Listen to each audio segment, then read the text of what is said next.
guns, gear, and on-target training.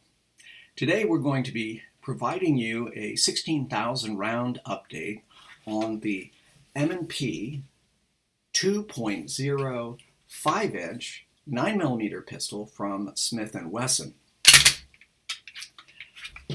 I bought this gun a few years ago, and over the years I've been providing updates occasionally to the pistol as well as my sort of subjective thoughts on the gun itself. If you enjoy our content and this video, please like it, subscribe, share it with your friends and family. We're getting close to 100,000 subscribers, and I want to thank each and every one of you for your support. All right, so as many of you know, I have been shooting a number of different pistols, own a number of different pistols, light pistols, long guns, carbines, shotguns. So I'm a firearms guy. Some of you also know I'm an instructor. I've been instructing for 10 plus years. I've been shooting for 30 years. I am sort of a passionate firearms enthusiast. I'm also, number one, a student. First, foremost, and every day when I go to the range, I'm a student. So in the process, I've tried a lot of different firearms. And for my first 15, 20 years, I shot primarily Glocks, 1911s, shot some revolvers. I'm a big revolver fan. And then a few years ago, I met a friend of mine, John. I met John at the range, and we were running some drills, and I shot his M&P 5-inch, and I went, wow, that's different. Didn't like the trigger particularly because I was so used to Glocks, but anyway, I ended up buying one and proceeded to shoot. This was a Gen 1 M&P Pro 5-inch. So that gun, I shot about 30,000 rounds, eventually sold it to my son. He's using it now and likes it a great deal. So some of the differences between the Gen 1 version, as I mentioned before, which I've shot a lot and like it quite a bit, the Gen 1 versions of the pistols have a couple things that are different. First, you'll note the Gen 1 version here that you see here, this frame is a Gen 1 frame, has a beaver tail, an extended beaver tail, which is really great. So as you're going to grip the gun, it's very easy to get your gun way up into the tang. And I really, really like that. That just was one of the things I really appreciated about the design. It has interchangeable back straps on both the Gen 1 and the Gen 2 versions. And that interchangeable back strap allows me, with my somewhat small hands, to swap out the back strap and get one that really fits my hand. So this pistol, when the M&Ps first came out, I started shooting them, and I said, wow, that feels really good in my hands. I just like it. Low bore axis, and because of my physical handicap and my inability to get the kind of grip that most people have or have the ability to have, which is this very aggressive thumbs forward grip with your thumb basically pointed at the target. Because of my left hand and my physical limitation, I have to have actually way more of a grip on my right hand, my dominant hand, my trigger finger hand, because I don't have the strength within this hand to do that. And so the fit of that pistol is really critical to me. Candidly, I believe the fit of every pistol is really important to everybody. There are many fine pistols out there, and I don't care which one you're using. I'm agnostic as far as make and brand. I don't believe there's one best pistol and everybody else sucks. I believe it really comes down to you, your level of proficiency, your dedication to practice, and ongoing training. So whatever platform you decide, whichever brand, whichever model, like if that's what you're using and that's what you're shooting and you're safe and proficient with it, good for you. I'm not wedded to any brand. That being said, the M&Ps really fit my hands well. And what I didn't like, well, let's start with what I did like about the Gen 1 versions. What I liked is when I inserted a mag, I was able to get what's called auto forwarding. So if I was on slide lock and inserted a mag real hard, what would happen is the slide would just drive forward. And because of my handicap, that provided some advantages. Now, Smith saw that as a liability, and a lot of people didn't like that. Well, quite frankly, you can do that with Glock pistols as well, and many others, right? If it's just having the gun at a 45-degree angle and really jamming it hard, and essentially what happens is the magazine will just bump the little stop up and out of the way, that little spring, that little wire that comes across there. So I really like that. I love the beaver tail. I love how high it got me. What I didn't like on the Gen 1 pistols was the trigger. It's not the trigger shoe. Like, some people are really hung up with the shape of this trigger and they don't like it. But what I didn't like was just the quality of the trigger. It did not have, it felt squishy to me. It felt heavy, gritty. It did not have a tactile reset. Now, people write in all the time and say, oh, reset, it doesn't matter. People, that's old school. You spend way too much time on that. And that's totally fine. Like, if you don't believe the trigger reset works for you, don't use it. If you're a competition shooter and you just want to push, your split times and shoot as fast as you can, you don't care. Like, awesome, dude. Like, I don't care. For me, learning to manage the trigger, so press, reset, and I do that in recoil, I don't have that whole slack to take up to the wall each time. So there's all the slack in this trigger. So press, reset, press. Now, I use that in a couple ways. One, I do that when I'm shooting fast in recoil, so I'm not letting my finger all the way out.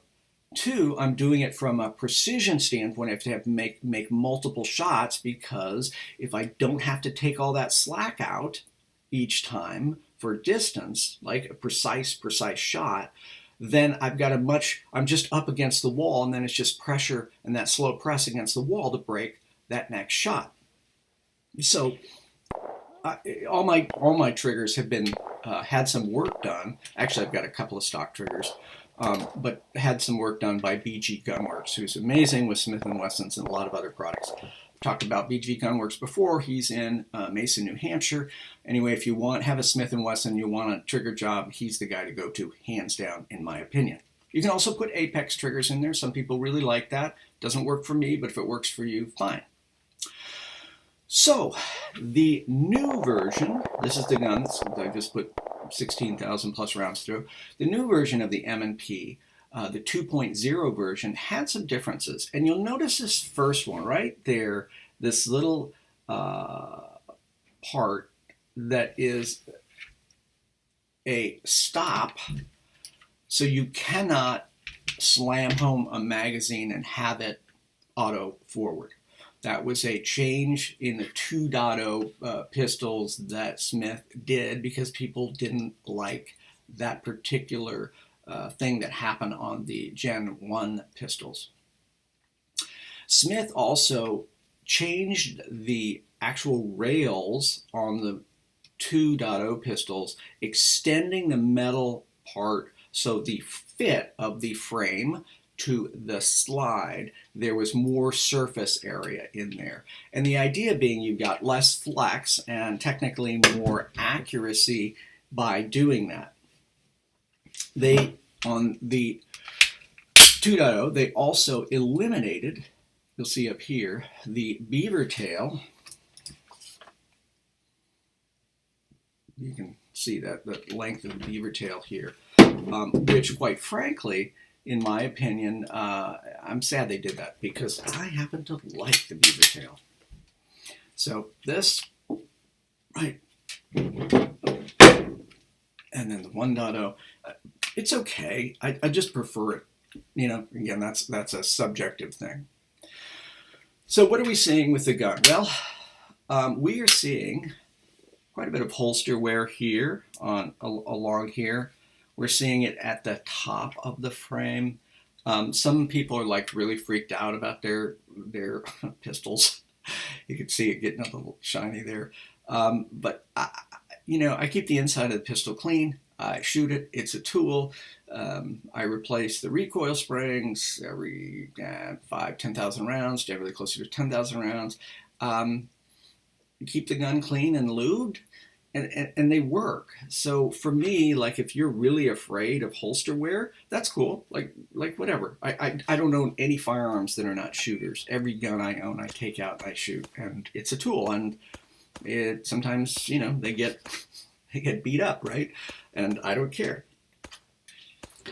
So what I found with the 2.0, what I found with the other big improvement they made in the Gen 2 pistols are the triggers.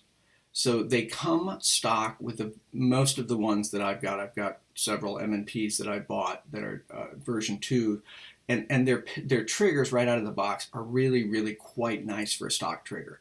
Nice and clean, crisp break, tactile reset, so you've got a nice click. Some people don't like it. Again, don't want to go off on that again, but for me, they really feel great. And because I am so used to these triggers, some people don't like the hinge trigger either. They're all freaked out about it. I don't know. I've got 30,000 rounds through one of these. It's fine. The triggers are about what you, the user, do with them and how you practice and how you train. And I guarantee you, you can pick up any gun, and if you shoot 10,000 rounds on it or 5,000 rounds, you're going to have a pretty good idea of where that trigger is, how much take-up there is, where the wall is, where the shot breaks, and where the reset is. And if you give me just one pistol and say you have to shoot this for a year, this is something the really fine instructor Todd Green used to do. Every year he'd go out and he'd get a brand new pistol and he'd buy one for carry and then one for training. Exact same pistols, and all he'd do for 1 year is shoot that pistol. And, you know, I mean, every time I saw Todd shoot, it was exceptional. I mean, super quick, super fast, very accurate. And that's because he spent a lot of time on one trigger. So the new versions, again, the 2.0 versions, I think are an improvement with the exceptions of those little changes they made to the beaver tail and to the slide stop. Again, if you like that, good for you. Smith has also been very aggressive in selling more of their M&Ps with the external safety. So it's an ambidextrous external safety. I have one of those as well, which I use sometimes for training and instruction for people who are trying to understand, like, when does the safety go on? When does it go off? How do I use that? But generally, I prefer in striker-fired guns, no external safety, because there are other safeties in the gun, and the primary safety for every one of us who shoots is your trigger finger. Straight along the frame until you're on target. On target, on trigger, off target, off trigger. Thank you, Greg Gruder with Interactive Gunfighting for that. OT. In summary, guys, I'm very impressed with the durability and the performance of the Smith & Wesson M&P series. Own several of them, own 9s, 40s, 45s. They work for me. I think that they're sort of a gun that's not as fancy and sexy, and they're not always pushing the latest, greatest things, so maybe you haven't heard of it. But if you're looking for a handgun, I really encourage you to go shoot, like go rent one or find someone that has it, and try it side to side with some other pistols. At the end of the day, whichever pistol works for you, that you're safe, proficient with, and can get hits if you're using it from a defensive standpoint, is the right pistol for you. Well, folks, I really appreciate you watching. That's a look at the Smith & Wesson M&P 2.0 5-inch at 16,000 rounds. We'll give you an update at 20 and 25 and keep doing it as long as I can afford ammo, which is kind of nuts right now. Thanks so much for watching. Finally, and as always, stay safe.